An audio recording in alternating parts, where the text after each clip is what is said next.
Morning, everybody. I'm delighted to be here. I think I've been set up to fail here, so hopefully I'm going to be able to answer some of the questions that you have in relation to talent. The first thing I would say is we're a young company. We're only 17 years old, so we're only a teenager, just at that difficult stage. So it's not so long ago that we were a startup, that we were incredibly small. We started in a garage. This is Larry and Sergey when they started up in California. And okay, that's not what we're like today. This is our head office now, so we have come a long way.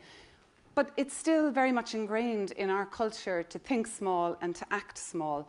And so some of the things that we're going to talk about today are regardless of size, whether you're a small organization or a large organization. We're going to try and talk about things that transfer regardless. At this point in time, we have 55,000 employees. We're based in 100 different offices and across 50 different companies. And we're in a very fortunate position. A lot of people have heard about us. We've got a good brand as an employer. And we've won awards like Great Places to Work in multiple countries and for multiple years. But some of the things that people believe are sort of our tricks, or why we're such a great place to work, are not actually the real things.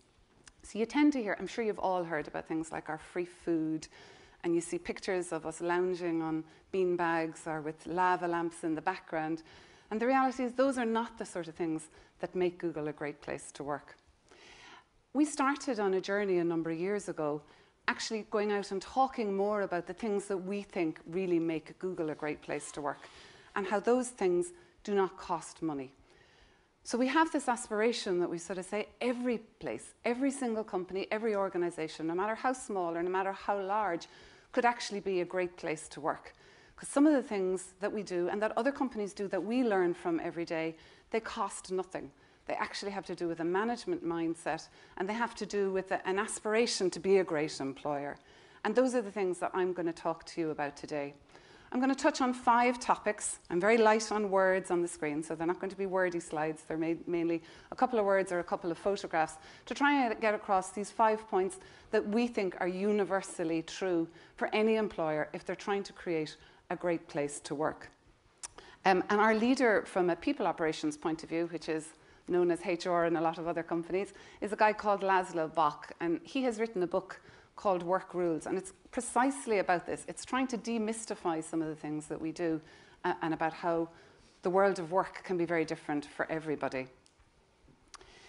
The first thing that I'm going to talk about we call mission transparency and voice. And this is something that was probably the most stark thing that I realized when I joined Google. I'm in Google 5 years. We have a mission that every single one of our employees can speak to. Our mission is to organize the world's information and make it universally accessible and useful. And if you ask anybody in Google, they should be able to tell you that mission. They believe in the mission, it's clear, and you can align behind it. And so any company, to actually have a very clear mission, to have something that everybody understands, this is why we're here, this is what our business is about, that will actually help to unify them. The stark thing for me was transparency, and this is something that costs nothing. In Google, we share everything with our employees, absolutely everything. They hear about product launches before they go to market. They hear about business performance at exactly the same time that it's released to the market. If we're doing reorganizations, we don't wait until it's all been decided behind closed doors. We talk about it early on so that we can get their opinions and their ideas. In previous companies that I worked with, if we were standing up to do an all hands, if I was going to be standing up in front of a few hundred employees, I would be briefed for hours beforehand by communications specialists. I would be briefed about what I could answer, what I couldn't answer, how to avoid certain questions because information was confidential or sensitive. From the day I joined Google, I have never been prepared for a session, because the assumption is that you get up, if somebody asks you a question, you answer the question. So there's none of this worry about what you can share or what you can't share. And what we found is through that transparency, through trusting employees and sharing everything, we actually get a huge amount of responsiveness back from employees. And it's one of the biggest things we hear about employees is that trust and that sense of openness. There isn't a them and us. They're not trying to figure out what we might be doing from a management point of view or where the leadership might be going. They're there with us and they know it. Fionnuala mentioned millennials. Millennials, this new generation that we're all grappling with and all trying to manage, they have a voice. They actually want to know things, and they have opinions. And that's one of the things we do very well, is we give people a voice. We ask for their opinions on everything. I talked about during reorganizations, we get their opinions before we finalize. We do surveys to get their feedback on the organization, and we act on those surveys. We get feedback on their managers, and their managers act on that feedback. When we have large meetings like this, we allow them to submit questions before and to vote for each other's questions, so that the most important question that's on people's minds are the first things that we answer, rather than the bravest person who happens to answer a question. So we're always answering stuff that's at the top of people's minds. That voice is hugely important for this generation. And I'll talk a little bit more about millennials in some of the other topics. The second area that we do in Google really, really well, we are a big data company. But I think most organizations nowadays have access to huge volumes of data. What we try to do is make sure that all of our people decisions are actually also based on data. And what you can tend to find in a lot of companies is a lot of companies use business decisions, or use data to make business decisions. So engineers, they'll analyze things to death before they make a decision. Finance are great for analyzing things. But typically people decisions are made on gut and instinct. And that's where we're quite different in Google. Every people decision that we make is based on data. So it's either based on gathering feedback and analysing it. It's based on surveying employees around their opinions in terms of direction. And we also conduct experiments every now and again to actually figure out what we do. I'm going to talk to you about two interesting experiments that we've done in Google. One of the things you might have heard about is being interviewed at Google. A number of years ago, if you came to join Google, you could go through 17 different interviews. That doesn't happen anymore, and that happened for years and years and years. But actually somebody did some analysis, and they analysed all of the interview feedback for all of these 17 and 18 interviews that were being done for everybody. And what they actually discovered through the analysis was that after 4 interviews, there was a law of diminishing returns. Once you did 4 interviews, you typically had enough variety in opinions to make really good hiring decisions. And every interview after that didn't actually make it a significantly better hiring decision. And so based on that data, we reduced the number of interviews, and we now have a maximum of 4 interviews for the majority of positions. So one of the things that actually introduced a lot of efficiency. Now you can actually ask the question as to whether 17 interviews was ever a really good use of our time, but we used to have great fun doing it. But as I say, we used that data and brought people with us to say that's not what we're going to do anymore. The data is telling us that 4 interviews is sufficient. Another fun experiment that we did was in relation to food and health. You've heard a lot about our free food in Google. Sounds like a wonderful benefit.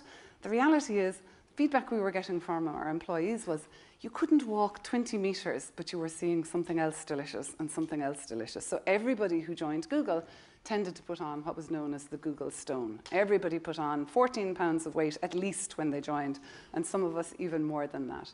And we got feedback from employees that this wasn't necessarily, obviously, in everybody's best interest, neither was in the company's interest from a health perspective. So we started conducting a number of small experiments around food and how we could nudge people into making healthier decisions. Because again, go back to these millennials do not want choice taken away from them. We did one experiment in California where we introduced a meat-free day. So all of our restaurants served no meat. And it was like as if there was a revolution. That people were not happy with that. Part of that was because they didn't want that choice taken away from them.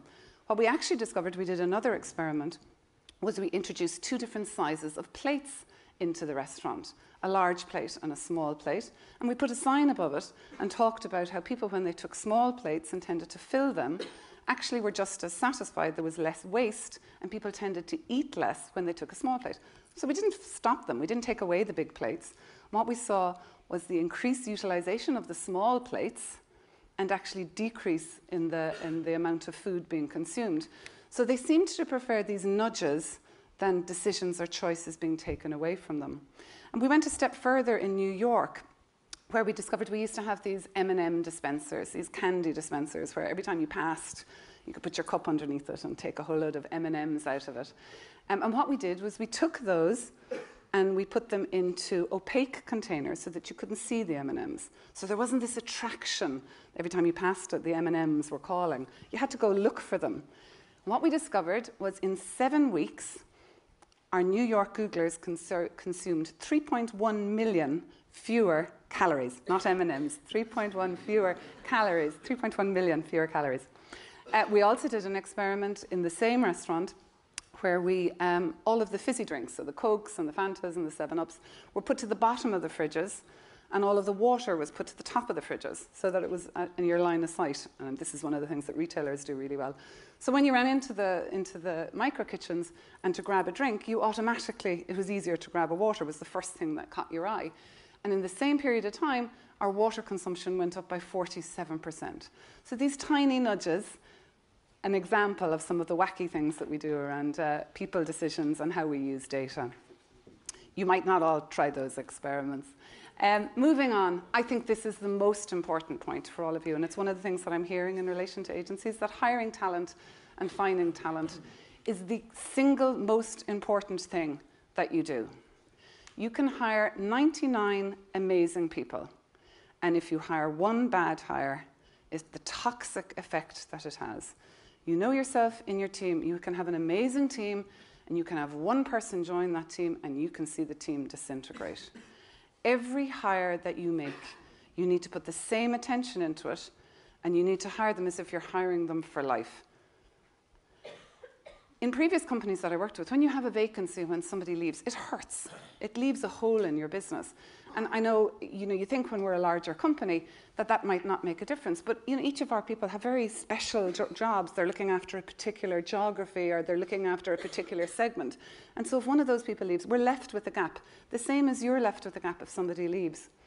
But the difference between Google and every other company that I've worked for, every other company I've worked for has gone out and they've interviewed and they've hired the best person that they can find at the time to fill that vacancy, because filling the vacancy is the most important thing. And that's not the case in Google. In Google, we will wait until we find somebody who's good enough.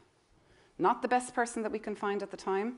If we interview a whole load of people and we cannot find somebody who we think is brilliant enough for this important job dealing with our important advertisers and customers, then we will wait and we will keep going. And sometimes we will have vacancies that are open for 6 or 9 months, and it hurts, but it does not hurt as much as the wrong hiring decision. When you bring great people in and hold out for that great person, it has a way bigger impact than just filling that gap and paying the price later on. There are smart things that you can do around hiring talent. One of the things that we do that I just don't understand why more companies don't do is we bring in interns. And we bring them in typically over the summer period. I mean, I'm sure you're all inundated with requests for kids from school or in college who are looking to try and get work experience. We typically bring them in for about 12 weeks during the summer. And during that time, we make sure that they're working side by side with our employees. So they're learning the real job. We make sure that they're learning skills and experience. We're investing in them from the same training that we're giving other people. And these people, if we've shown them a good time, if they've grown and they've developed, they're the same people who will come back and join us when they graduate from college. We also use our own employees as the best source of referrals. So going out and looking in the open market, if you look after your employees and your employees think that you're a great employer, they will go out and tell other people and they will find the next person for you. And referrals are just the best source of talent that you can actually find.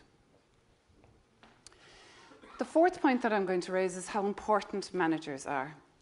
People do not leave companies and people do not work for companies. They leave because of managers and they stay because of managers. If you think of your own career and anybody or any place that you ever worked, your whole experience of your job and your experience of that organization is around the manager that you worked for. We invest hugely in our managers. One of the most common mistakes that you can make in relation to managers is people who are really, really good at the job, you can promote to being a people manager. And being good at the job does not necessarily mean that you're going to be a good people manager. You need to invest in your people managers and you need to test them. If you're thinking of making somebody a manager or somebody says they'd like to be a manager, start small. Give them some junior people or some new people who are joining and see how they get on coaching and mentoring. And make sure you're coaching and mentoring them to actually grow those people. But don't let somebody loose as a manager if they're not a good people manager, because the amount of roadkill that will create within your organization it's not a pretty scene. Good managers, the loyalty that they get, how they grow people, how you get more out of people, how they retain people in this war for talent, how they will retain your people, are the most important hires that you will make, or the most important decisions that you will make.